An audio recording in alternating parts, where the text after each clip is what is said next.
ভয় দেখিয়ে জেএনজিকে থামানো যাবে না। মোদি এবং অমিত শাহকে চরম হুঁশিয়ারি রাহুল গান্ধী। তিনি বলেছেন, আপনারা এখন অতীত, এবার ভবিষ্যৎ প্রজন্ম সম্পর্কে সচেতন হন, সতর্ক থাকুন। শুক্রবার এই ভাষাতেই প্রধানমন্ত্রী নরেন্দ্র মোদী এবং স্বরাষ্ট্রমন্ত্রী অমিত শাহকে আক্রমণ করলেন রাহুল গান্ধী। যন্তর মন্তরে ককরোচ জনতা পার্টির আন্দোলন চলাকালীন প্রধানমন্ত্রীকে অপমান করেছেন এই অভিযোগে 25 বছরের তরুণীর বিরুদ্ধে এফআইআর দায়ের করেছে দিল্লি পুলিশ।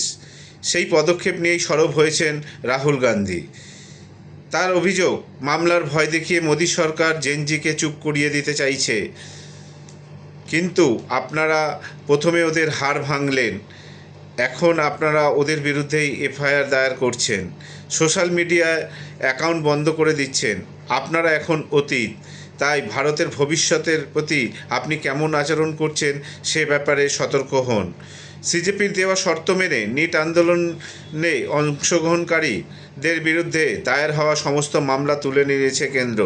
যাদের গ্রেপ্তার করা হয়েছে তারাও মুক্তি পেয়েছেন, কিন্তু তারপরেও ঘুরপথে আন্দোলনকারীদের বিরুদ্ধে প্রতিহিংসামূলক পদক্ষেপ চালিয়ে যাওয়ার অভিযোগ লাগাতার উঠছে। অশ্লীল মন্তব্যের অভিযোগে এফআইআর দায়ের হওয়া নিয়ে কেন্দ্রের বিরুদ্ধে সরব হয়েছে সিজেপিও। এদিকে কুকথা বলার জন্য নরেন্দ্র মোদী ক্ষমা করে দিলেন বলেন বার্তায় জানিয়েছেন। তিনি এও বলেছেন যে সমস্ত তরুণীরা যে ভাষায় কথা বলছেন এটা অশালীন, এটা ভারতের সংস্কার বিরোধী।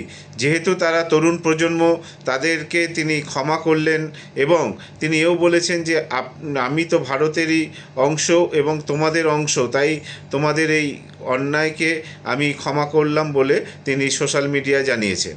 এত কিছুর পরেও কিন্তু আবার গতকাল উড়িষ্যায় মেডিকেল স্নাতকোত্তর পরীক্ষায় আবার প্রশ্নপত্র ফাঁস হলো। এ যেন বজ্র আটুনি ফসকা গেরো। নিট কাণ্ডের প্রতিবাদে আন্দোলন এখনও থামেনি, তারপরেও উঠছে উড়িষ্যার স্নাতকোত্তর স্তরে মেডিকেল পরীক্ষায় প্রশ্নপত্র হোয়াটসঅ্যাপে ছড়িয়ে পড়ায় অভিযোগ উঠল। শুধু প্রশ্নপত্র ফাঁস নয়, এর সাথে উত্তরও নাকি হোয়াটসঅ্যাপে ফাঁস হয়ে গেছে বলে জানা গিয়েছে। এই উড়িষ্যাও কিন্তু সেই বিজেপি সরকারের ডবল ইঞ্জিন সরকার। এই প্রশ্নপত্র ফাঁস হওয়ার জন্য শাসক দল বিজেপির মুণ্ডুপাত করছেন বিরোধীরা। তারাও সুর চড়াচ্ছেন এই ব্যাপারে। নরেন্দ্র মোদী ও তার রিল বানানোর দক্ষতা বৃদ্ধিতে ব্যস্ত। ফাস্ট ট্র্যাক কোর্ট, কঠোর আইন রচনায় লোক দেখানো সমস্ত পদক্ষেপ করছে, অথচ শিক্ষা ব্যবস্থার যে বাণিজ্যিকরণ ও দুর্নীতি রুখতে সততার সঙ্গে বৃহত্তর পরিসরে আলোচনার প্রয়োজন, সেইখানে কিন্তু তারা ধার ধারছে না। এদিকে উড়িষ্যা সরকার এই নিয়ে একটি তদন্ত কমিটি গঠন করেই তার দায় সেরেছেন।